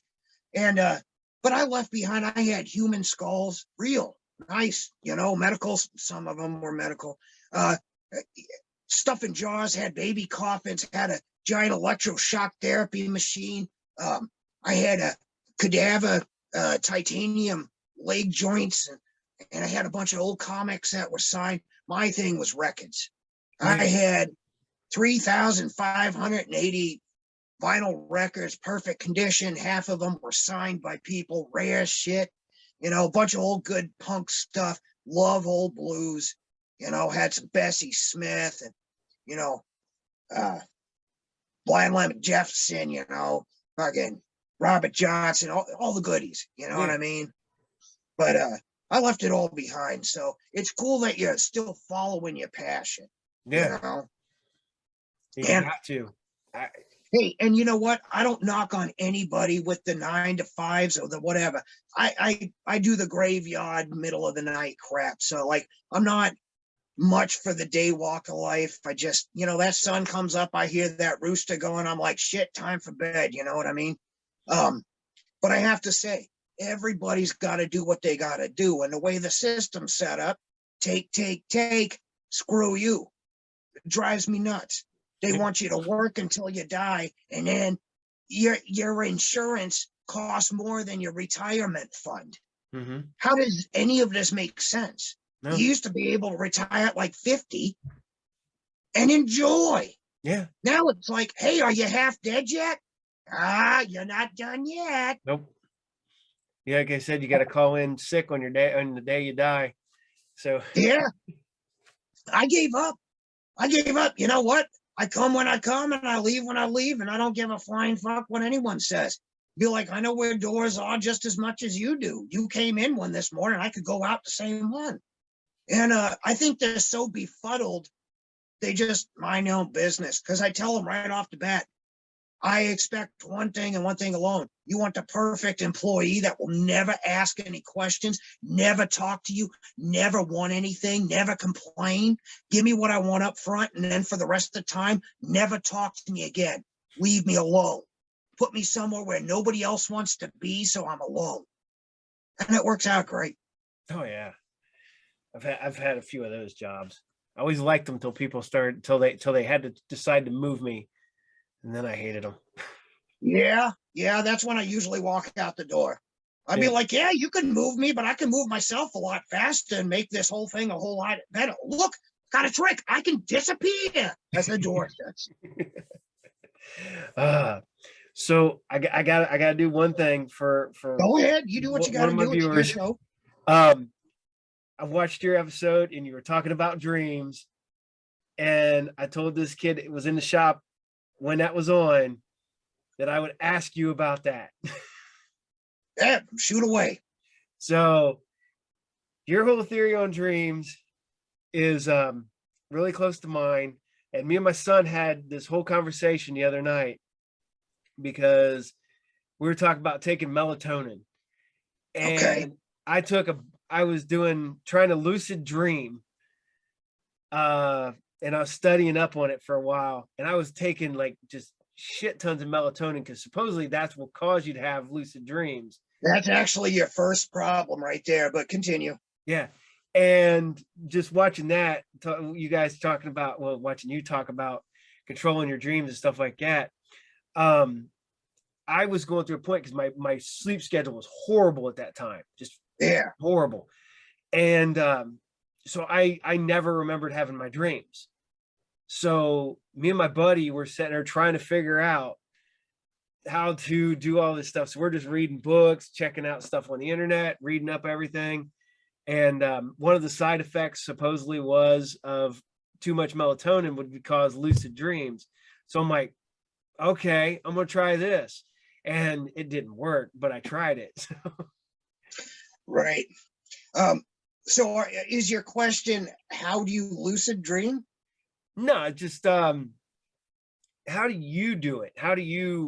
Because now I just have fucked up dreams and I'm just fully aware of what's going on. And usually about the time I realize I'm having the dream, I wake up. So it just kind of ends there. Well, I'll put it this way. I'm not saying that it's a gift because it can be a damnation. Mm-hmm. Because sometimes you witness things and do things and have to really hold yourself together through some pretty sad, depressing, scary things. Mm-hmm. For example, I had a dream one time where it was me, my wife, and my kid, and we were sitting, it was a basketball court. It looked like it was somewhere downtown, okay? And we just heard a rumble. And then we just saw dust. And then we hurry up and ran into one of those like water duct type things, you know? Mm-hmm. And I literally had to sit through holding my wife and kid as we inhaled this toxic smoke that burned and burned and burned, screaming, gurgling. That's something you never let go of. Yeah. It sticks with you.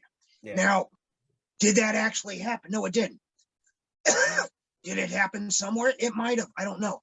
With lucid dreaming, okay, first off, the more that you try to get into it, the more you're already like pre-programming your mind to see things that maybe are not what you're looking for. Mm-hmm. Okay. Lucid dreaming will come natural to some and not others. And sometimes you'll lucid dream and never know you actually were. The thing that tells you that you are is when you're able to do small things, like I said in my episode. You'll look at a book. Mm-hmm. Okay. There's the slow motion. Okay. If you're past the slow motion part and you can move around, you're like, this is what I'm doing. And you can look in mirrors and you're like, that's actually my face. You know, maybe something's different. You got like more hair. You don't have hair. You know, your eyes look weird or whatever. If you can open up a book and flip through and remember the author and what they wrote and things like that, now you're lucid dreaming. But the thing is be careful.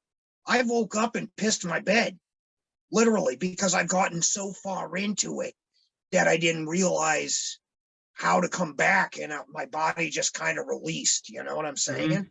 There are problems that go along with it, and it is a real thing. Melatonin, yes, puts you into a very tired, dreamlike state, but it also dumbs you down when it comes to the openness of your mind.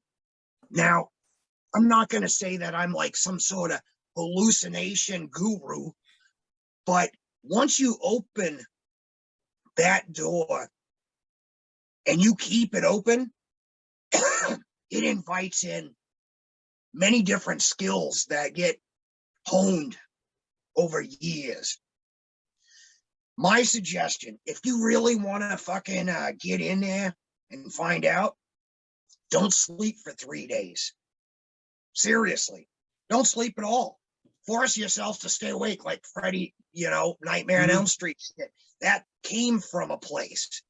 I think when Wes Craven was writing that, he was experiencing some of this. Now, this is if you really are dedicated to the idea. And then listen to music, no vocals. You don't want to pre-program nothing. Melodic, scary, whatever the fuck floats your boat. No vocals. You don't want somebody's preconceived notions. You just want the feel. Mm-hmm. You'll get to a point where you're almost hallucinating. Then lay down. And you know what? Chances are the first time you lay down and get sleep, you ain't gonna remember shit. It's the next night because your brain is trying to catch up. It leaves a door open that you're not closing.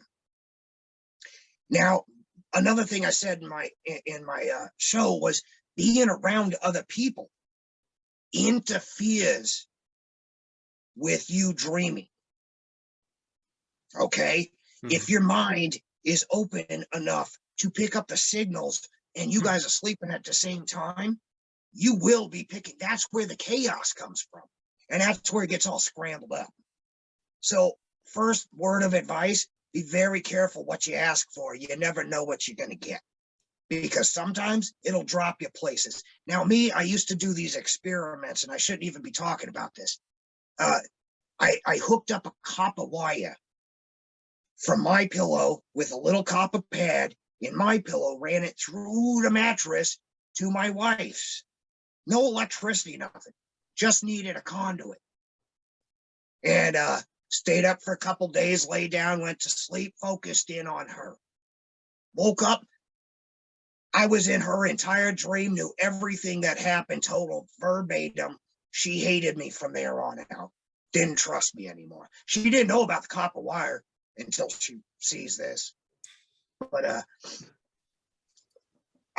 another experiment I did is I had a buddy I worked with, and he very skeptical, but he was interested because you get people talking about dreams and let them know it's okay. Oh, they'll open up like a fucking book. They're like, oh yeah, I had this dream this one time and a fucking boogeyman came out, but I actually fought him. Like all kinds of crazy shit. Yep. And I enjoy it. I love it, you know? So I did a 2-year long experiment with my friend. I had a theory. I was like, you know, when other people that you're close to, that you're connected with, that are real close, you guys spend a lot of time together. It's kind of like chicks when they get in the same cycle, Yeah. you know, creepy alien shit. The same thing happens with just regular people. You hang out with people enough, there's a connection there. Once you feel something for that person, there's a connection being made. So my theory is that every time the other person dreams that you're in their dream, you won't remember your dream because they're pulling you out of yours into theirs. Every fucking time for 2 years, I made this guy a fucking absolute believer. He was like, I don't know how, what the fuck. It was our goal. Every morning we come into work, smoke a cigarette. Okay, go. I had a dream. And most of the time, it wasn't like all the time where it was like, oh, you're in my dream, I'm in yours. But every single time, the other one wouldn't remember the dream. Every time. That's crazy. Yeah. What was the, oh man, that's a saying is like every time you can't remember your dream is because somebody's already got you occupied in theirs or something like that. Yeah. Yeah. Believe it or not. Hey, you know what? I challenge anybody out there to do the same experiment with a close friend. See how long it goes and how many times it comes back. It'll scare the shit out of you. I can almost put money down saying I guarantee it. And I'm surprised that doctors don't talk about it because I know they've done the experiments on it. That's fucking cool. There's a lot of shit we can do that people don't understand. See, our physical being right here. See, science has already taught us. Okay, colors, for example. The human eye only sees up to, I think it's like 20-30% of what's really going on. Yeah. Our brains cannot. So what else is going on? We see ghosts and shit, right? All these people are like, I saw this ghost, I saw this light. There is a whole world happening right now that none of us can see. Yeah. For all we know, the entire planet's red and we are completely full of shit. Yep. Then, if you take what we see, everything is in the past. Milliseconds have already passed. Yeah, because everything we see is on a delay. We are perpetually in a state of confusion and think that we have our feet on the ground. Then you take space and time as itself. We have no idea how many dimensions there really are. If you get into string theory at all, you're talking about some serious shit. Mm-hmm. You know, like we got Stephen Hawking sitting there all crippled up in his wheelchair telling us some fucking crazy stuff. Carl Sagan understanding shit. We got, what's DeGrasse Tyson going now? You know, like we got all these people saying, hey, yeah, I know you don't believe in science and all that crap, but that's fine because you don't even know what the hell's going on in the first place. So take that. Our dreams are nothing more than an open door to go places. That's why when you wake up and you're in a lucid dream, you will be more tired than you were when you went to bed. You are there. You are working. Your body ain't, but your other life is working. I always hated those dreams where you dream that you're at work. That's the worst dreams ever. I'd rather have a nightmare. You want nightmares? I could tell you some real bad ones, but we won't go that far. No. So the one I told you earlier, that stuck with me and it will stick with me for the rest of my life. That's crazy. I have a handful, but nothing that serious. I have one that has stuck with me, and it's from being a kid, and it was caused from like sleep paralysis, that old hag syndrome, stuff like that. Night terrors. Yeah, I saw an old hag. I was, I don't know, 12 maybe. Scared the shit out of me. Said, I will remember that thing till the day I die. It's always there. I used to see a bloody John Lennon sitting at the edge of my bed, just staring at me, talking to me. I don't know why. I loved the Beatles, but why did he have to be bloody sitting at the edge of my bed? I think it was the poster inside the White Album. My dad used to play the end of it backwards, you know, Revolution #9 backwards. So instead of Number nine backwards. It's let me on, dead men. Let me on, dead men. Play that shit backwards, dude. I knew it fucked with me for years. I was like that, and what was it? The hell was it? Tales from the Dark Side. The show, the beginning. Oh yeah, where fate fucking scared me. That and Unsolved Mysteries, the music. Holy fuck!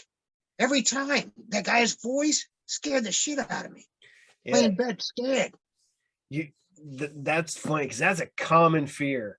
That has messed with people is the unsolved mysteries. Something about that music, it subconsciously just sets in people's heads, and it's like that's not right. There's something wrong. Right. Yep. It's phenomenal. Hey, Pee-wee's Big Adventures, great movie. Large Marge scared the shit out of me. I watch it now and I'm like, not so scary. But the bitch before her face opens is the scariest part. Mine, the movie that still weirds me out to this day. Is the rest of the movie I'm fine. Pink Floyd's The Wall with the little kids falling in the meat grinder. Oh yeah. That oh yeah. Since I saw that when I was a kid to an adult now, and that still just something just grabs at me at that. And I can watch about any other movie you put in front of me. Something about that one I just kind of like, okay. Yeah. I used to watch that movie. Hundreds of times. I would just sit there and because I felt comfortable, maybe comfortably numb, not, you know what I mean? Like I watched it and I felt related to the guy. Yeah. You know, little known fact, which I don't really give a fuck. Who knows, whatever, because they could all think, he's just being a character. Who cares? I spent 2.5 years locked up in a place called Charter. You ever remember the old commercials? If you can't get help somewhere, get help at Charter. Charter Mental Hospital. They lock you up, throw away the key on all these little kids, and then all the way up to young adults. And then they got closed down for too many unexplained deaths and abuse. I'll tell you, it's all real. And now they don't exist anymore. Thank you, 2020, for closing that fucking place down. And it taught me something. The mind can be fragile, but it can also be the most powerful tool, especially when the people around you mistake understanding for insanity. I don't look at people talking on the side of the road at themselves, say, look at that crazy fucker. I say, something's going on right there that we will never comprehend, that we're not part of, we're not supposed to be. Yeah. Oh God, I can't remember what comedian it is. He goes, you ever see that one guy? He's standing there talking to himself, and he goes, you only hear the one side of the conversation. He goes, maybe on the other side of the planet, there's the other guy having the conversation with him through the Yeah. I'm telling you, man. Seriously, I don't go walking around talking to myself and shit, but I used to drink with these dudes on the side of the road. I would find the craziest fucker, some drunk dude pissed himself. He's got gold paint all over from huffing out of a fucking plastic bag, and I just wanted to hear their stories. And I was really shocked to find out how many really intelligent people were just sitting on the side of the road because they couldn't do it anymore. For example, one time I'm sitting on the side of the road. I bought a couple 40s and I was like, here. He was like, hey, you don't know me. He's in a wheelchair. And we just started drinking. And he was like, why are you, what do you want? I was like, I don't want nothing. And we got done with our 40s and I went back. He was like, no, lifted up his leg, had a wad of cash this big. He was like, I actually made it rich a long time ago and I just couldn't do it no more. So I sit here and watch other people. Never underestimate the crazy fucker on the side of the road. He may actually be richer and smarter than you will ever know. Well, the thing is, though, is they say is ignorance is bliss. So basically, the people that just are ignorant to the world can just blissfully go through the world and don't have any issues.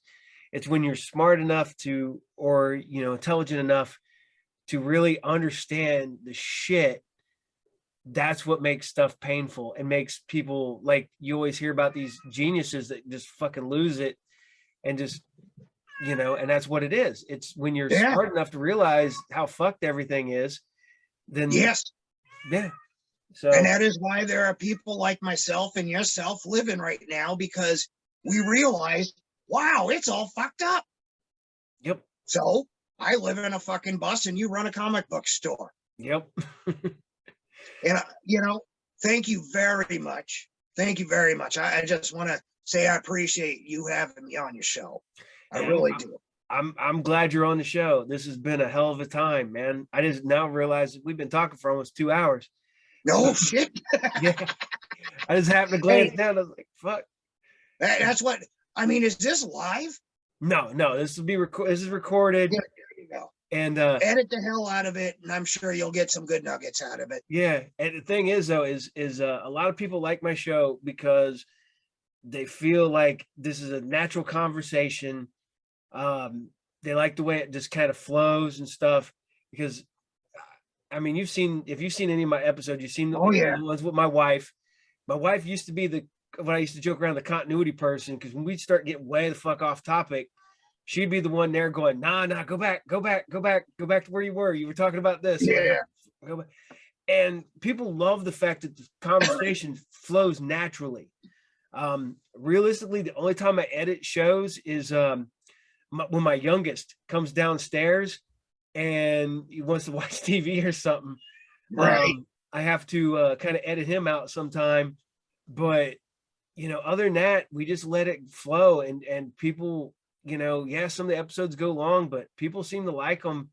I mean, I don't have a huge following yet, but the people who do follow me and do watch do like the show. And Good. it's it's funny because I started this out just as having fun, just getting stuff off my top of my head, getting stuff out there into the ether and shit. And it progressed, and people started like coming in the shop and going, man, I watched your show, and people had never met before, and it would be like, oh, hey, I like when you were talking about this, and I'm like, all right, so we went back to that in another episode. And now they're liking with these interviews and stuff, because down the road I'll go back to a show with just me and my kid, or me and my wife, or me and one of my buddies. But doing these interviews, Yeah. I'm having a good time. It's Hey, fun. I had a blast. This is the first time I've ever done this. Yeah, I did one interview for Monster Complex Horror Club, but he sent me questions and I just recorded myself answering them. So it wasn't as personal. You know what I mean? yeah.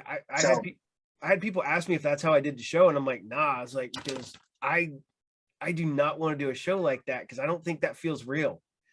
I mean, Yeah. Yeah, I'll get some and I'll have to think about something for a minute, but it's natural and it's more personable, and I don't know. If I was gonna watch something, this is what I'd watch. I hope I didn't pull you too far off course, because quite frankly, I'm all over the fucking place. You've never had this is a conversation, but man, if you ever have a conversation with me, if you ever get here in Ohio, or if I'm ever at with you at a con or something like that, and we have a legit conversation face to face, I can't keep on topic to save my life. I will rant, I will ramble, I will go off on tangents. We will be sitting there for hours. Trust me. Yeah, it's my friends will come in the shop and they'll be like, oh, I'm just stopping for a minute. Through 2-3 hours will go by. We'll still be in there talking, and it'll just be going on and on. It happens to me all the time, my friend. Yeah. So, but oh shit. I think I am going to wrap this one up though before it gets too long. You probably should, because holy crap, I didn't know it was that long. Yeah, it's almost 1:00 my time. So yeah. I'm gonna chill out, let the dog out. Probably watch a little TV before I go to bed. Yeah, no, perfect. So well, listen, I had a blast. Thank you very much. When are you planning on throwing this up? This will probably go up next Monday. Okay, well, send me a message or something I can check it out. Yep. And you will see me soon enough. And Be careful. You never know. Maybe I just might make an appearance in your dream. You'd be surprised. Let me know if it happens on your end. I like to fuck with people once in a while. If you pop up, I will come down here. I will get on the computer and I will tell you. So good. Yeah. Then I will see you soon. You have yourself a good night, and it's good talking to you. And I hope to talk to you again soon. Well, it was nice meeting you and talking to you too. Have a great night, and I look forward to seeing you. Good seeing you. Take care, man. Right. Bye. Good night. Night. That is all for tonight's episode of the Group Therapy Podcast. I want to thank Doctor Zombo for appearing, and we had no intention of this episode going so long. We had a blast. I had a blast. Doctor seemed to have a blast. We will have him on the show again. But till then, remember the Group Therapy Podcast is brought to you by Are You Game, the best comic book collectible store in all of Pickle, Ohio. Located at 124 North Sunset Drive, Pickle, Ohio 45356. You can see me on my other show, Saturday Morning Serials, every Saturday morning at 8 o'clock. Or you can come in my shop and hang out and bullshit with me. But you can also follow us on Facebook, Twitter, Instagram. Most of the time I'm just talking about comics. But until then, you guys all have a good night, and I will talk to you later. Bye.